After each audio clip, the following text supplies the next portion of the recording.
आज हम लोग पढ़ेंगे क्लास 8 का 18 चैप्टर जो कि है pollution of air and water. तो हम लोग सब डिस्कस कर चुके थे। आज हमें ये डिस्कस करना है harmful effects of water pollution. Harmful effects क्या होते हैं वाटर पॉल्यूशन के? अगर वाटर पॉल्यूटेड हो जाए तो उसके इफेक्ट्स हार्मफुल होते हैं बहुत ही ज़्यादा, ये हमें पता है, लेकिन क्या होते हैं ये हमें डिटेल में थोड़ा हम पढ़ेंगे आज।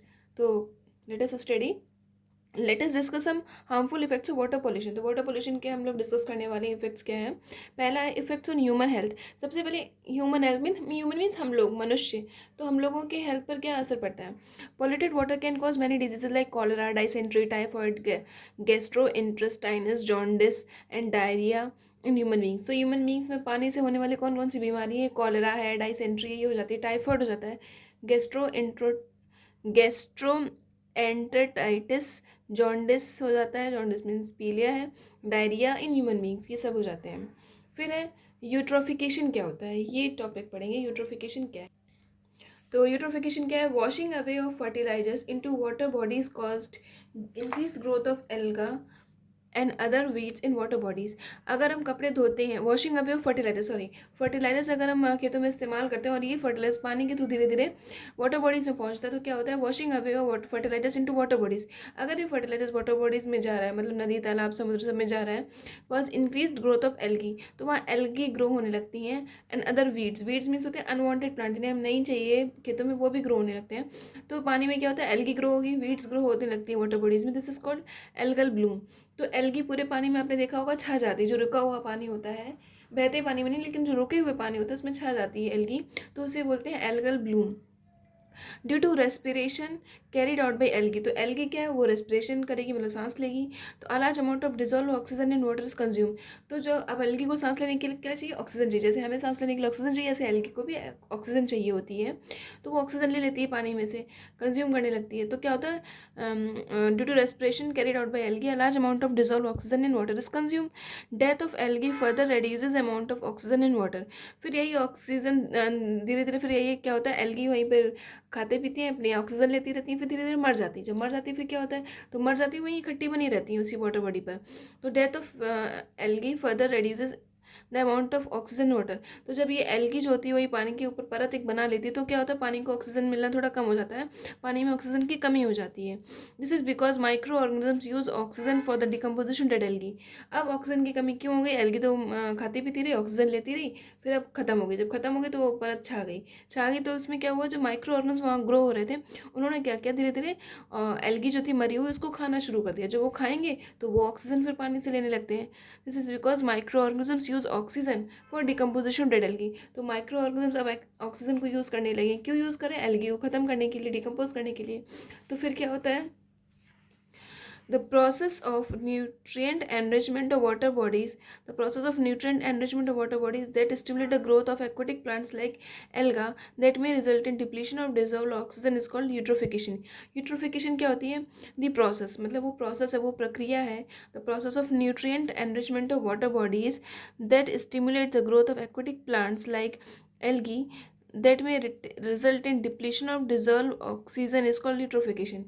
हाँ, तो ये इसमें ये कहा, तो इसमें ये कहा गया जिस प्रोसेस में क्या होता है, अगर न्यूट्रिएंट्स पानी में ज़्यादा है, जैसे फर्टिलाइजर्स वगैरह ये हमने कहा ना पानी में पहुंच गए थे, तो ये जब पानी में न्यूट्रिएंट्स ज़्यादा है, पानी न्यूट्रिएंट से एनरिच हो गया है, तो वहाँ पर एल्गी ग्रो होने लगती है, एक्वाटिक प्लांट्स ग्रो होने लगते, जैसे एल्गी ग्रो होने लगी।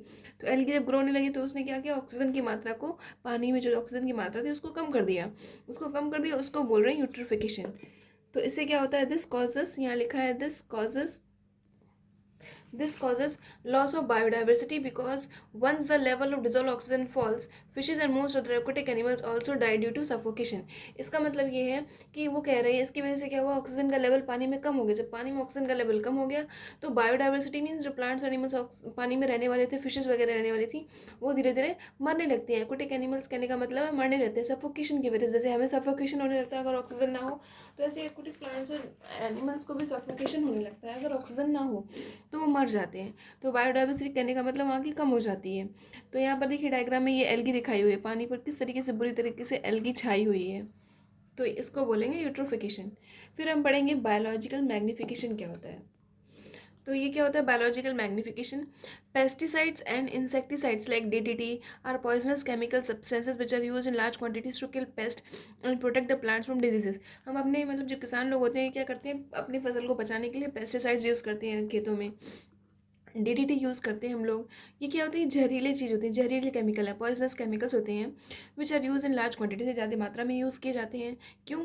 To kill pest and protect the plants from disease, ताकि प्लांट्स में कोई तरीके की डिजीज़ ना लग पाए, इसलिए हम लोग पेस्टिसाइड्स और DDT का यूज़ कर लेते हैं.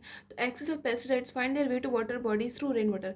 तो पेस्टिसाइड जब खेतों में डाली जाती है, फिर बारिश होती है, बारिश के पानी में डिजॉल्व होकर ये नदी तालाब में जाती है. तो क्या होता है, excess of pesticides find their way to water bodies through rain water. तो ये जो होती है पेस्टिसाइड फिर धीरे धीरे रेन वाटर के थ्रू कहाँ पहुँच जाती है, वाटर बॉडीज में. The pesticides enter the food chain at the producer level plants and get accumulated in the body of organisms in increasing concentration along the food chain. तो अब ये क्या होता है, यही पेस्टिसाइड जो होता है प्लांट्स यूज़ कर लेते हैं. ठीक है, प्लांट्स के the pesticides enter the food chain at the producer level. Producer किसे बोला गया, प्लांट्स को. अब यही पेस्टिसाइड्स किसके पास पहुंच गई, प्लांट्स के पास. And get accumulated in the body of organisms and in increasing concentration along the food chain. धीरे धीरे प्लांट्स को कौन खाता है, एनिमल्स खाते हैं. तो एनिमल्स में भी ये पेस्टिसाइड धीरे धीरे जाती है, वो नुकसान करती है. अब यहाँ पढ़ेंगे in aquatic food chain. Aquatic food chain, अगर पानी में जो जानवर रह रहे हैं उनकी बात करें, तो इन एक्वेटिक फूड चेन क्या होता है, फाइटोप्लैंक्टन्स आर कंज्यूम्ड बाय जूप्लैंक्टन्स. जो फाइटोप्लैंक्टन्स होते हैं उनको कौन खा लेता है, जूप्लैंक्टन्स. जूप्लैंक्टन्स ने किसे खाया, फाइटोप्लैंक्टन्स को खा लिया. Which are further consume by small fish. तो फाइटोप्लैंक्टन्स को खाया जूप्लैंक्टन्स को खा लिया स्मॉल फिशेस ने. तो क्या हुआ, the small fish are consumed by large fish. फिर छोटी मछली को हमें पता है बड़ी मछली खा जाती है. Which in turn are eaten by fish eating birds. और बड़ी मछली को कौन खा लेता है, फिश ईटिंग बर्ड्स खा लेती हैं. जो फिश को खाती हैं ऐसी बर्ड्स उनको बड़ी मछली को खा जाती हैं. At each level the concentration of pesticides increases. इसमें हम इस वाली फूड चेन में क्या हुआ, सेकंड वाली इस वाली फूड चेन में, तो जो पेस्टिसाइड्स की मात्रा है वो बढ़ती चली जा रही है. The increase in concentration of harmful chemical substances like pesticides in the body of living organism at each trophic level of a food chain is called biological magnification. तो बायोलॉजिकल मैग्निफिकेशन इसको समझाया गया है, यहाँ बताया गया है. The increase in concentration of harmful chemical substances. जब हार्मफुल केमिकल सब्सटेंसेस जो है जैसे पेस्टिसाइड्स वगैरह हैं, ये बढ़ने लगते हैं लिविंग ऑर्गेनिजम्स के बॉडी में एट ईच ट्रॉफिक लेवल. मतलब ट्रॉफिक लेवल में जैसे कि फाइटोप्लैंक्टन्स को खाया जूप्लैंक्टन्स ने, जूप्लैंक्टन्स में वो पेस्टिसाइड्स आ गई. जूप्लैंक्टन्स के बाद स्मॉल फिश ने खाया, स्मॉल फिश के बाद बड़ी फिश ने. तो सबसे ज़्यादा जो पेस्टिसाइड्स की मात्रा सबसे ज़्यादा इसमें हो गई, बड़ी फिश में, लार्ज फिश में हो गई.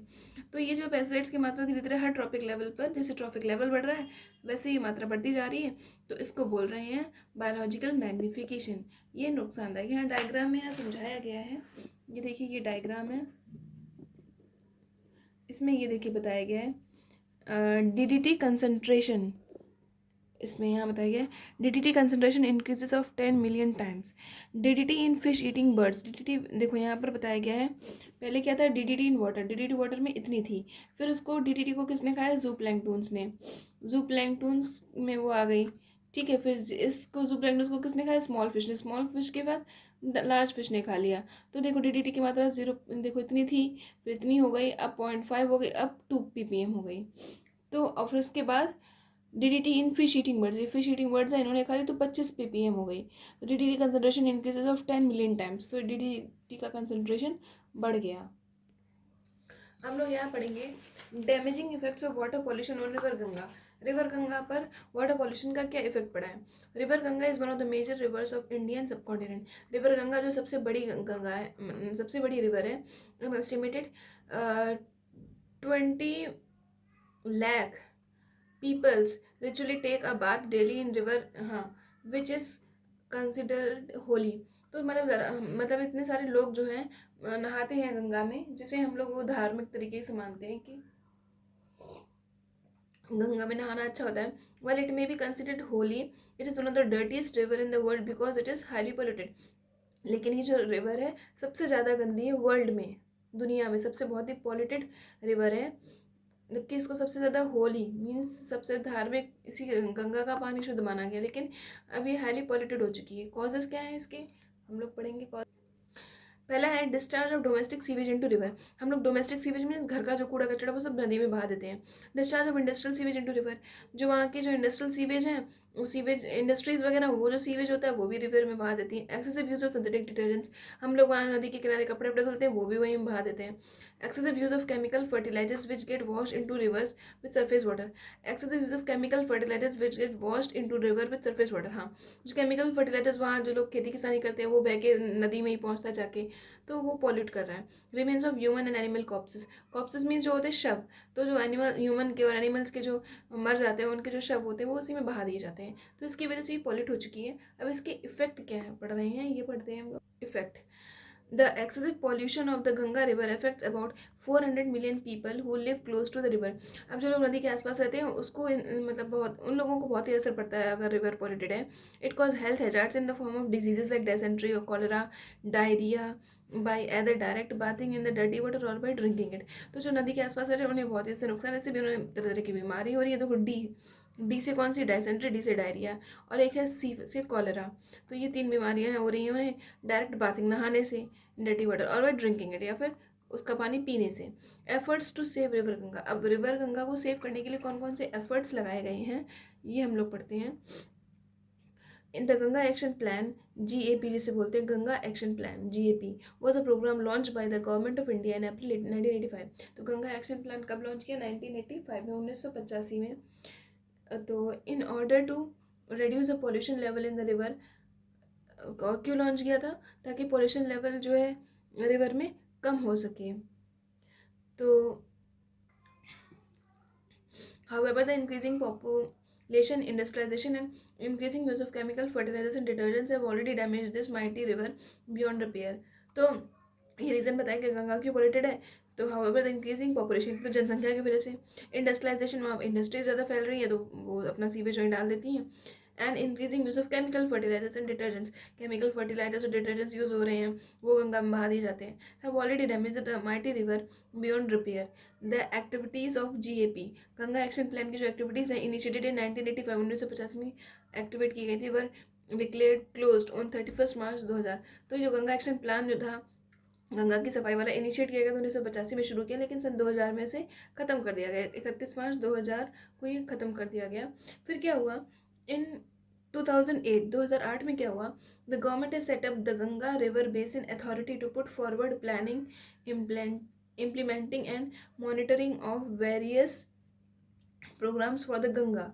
तो 2008 में फिर क्या किया, 2008 में मतलब 2000 के बाद 2008 मतलब 7 साल बाद 2008 में क्या हुआ, द गवर्नमेंट ने set up the Ganga river basin authority. Government ने गंगा रिवर बेसिन अथॉरिटी बनाई to put forward planning, implementing and monitoring the various programmes for the Ganga.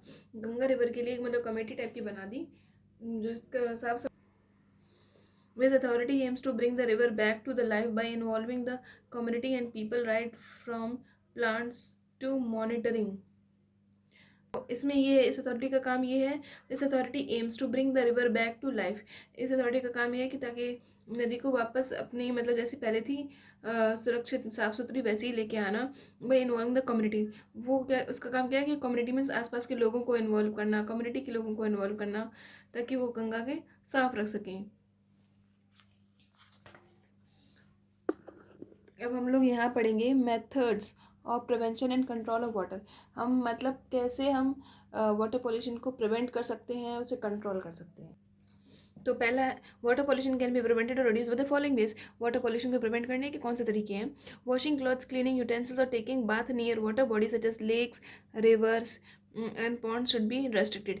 तो हम लोग जो कपड़े धोते हैं वो नहीं धोना चाहिए, बर्तन नहीं धुलने चाहिए, नहाना नहीं चाहिए उस वाटर बॉडीज़ में, जैसे लेक्स, रिवर्स एंड पॉन्ड्स, क्योंकि इनसे ये चीज़ें जो होती पॉल्यूटेड हो जाती हैं। तो इन चीज़ों को रेस्ट्रिक्ट करना चाहिए, मतलब रोक लगाना चाहिए। सेकेंड पॉइंट पढ़ते हैं। सेकेंड पॉइंट है excessive use of fertilizers and pesticides should be discourage. हमें ज़्यादा फर्टिलाइजर्स और पेस्टिसाइड्स का यूज़ नहीं करना चाहिए। फिर domestic sewage should be treated at the sewage treatment plant to remove toxic substances before being release into the water bodies. जो घरेलू जो कूड़ा कचरा है पहले हमें सीवेज ट्रीटमेंट प्लांट लगाना चाहिए। तो डोमेस्टिक जो घरेलू कूड़ा होगा सीवेज ट्रीटमेंट प्लांट में जाएगा, वहाँ जब साफ़ सुथरा किया जाएगा उसके बाद ही जो होंगे जिसमें टॉक्सिक सब्सटेंसेस होंगे वो हटा दिए जाएंगे, और बाकी जो होंगे वो नदी में बहाए जा सकें। To remove toxic substance before being release into the water bodies, क्योंकि नदी में जो टॉक्सिक सब्सटेंस मतलब जो होंगे अगर निकल जाएंगे तो नदी को उतना नुकसान नहीं होगा। इसलिए पहले हमें घरेलू जो डोमेस्टिक सीवेज है, कहाँ फेंकना चाहिए, कहाँ जाना चाहिए ट्रीटमेंट होने के लिए, सीवेज ट्रीटमेंट प्लांट में जाना चाहिए। वहाँ ट्रीट होगा, वहाँ पर टॉक्सिक सब्सटेंस हटा दिए जाएंगे, और बाद बाकी जो होगा, जो नुकसानदायक नहीं है, वो बस नदी में बहाया जाए। इससे नदी को कोई हार्म नहीं होगा।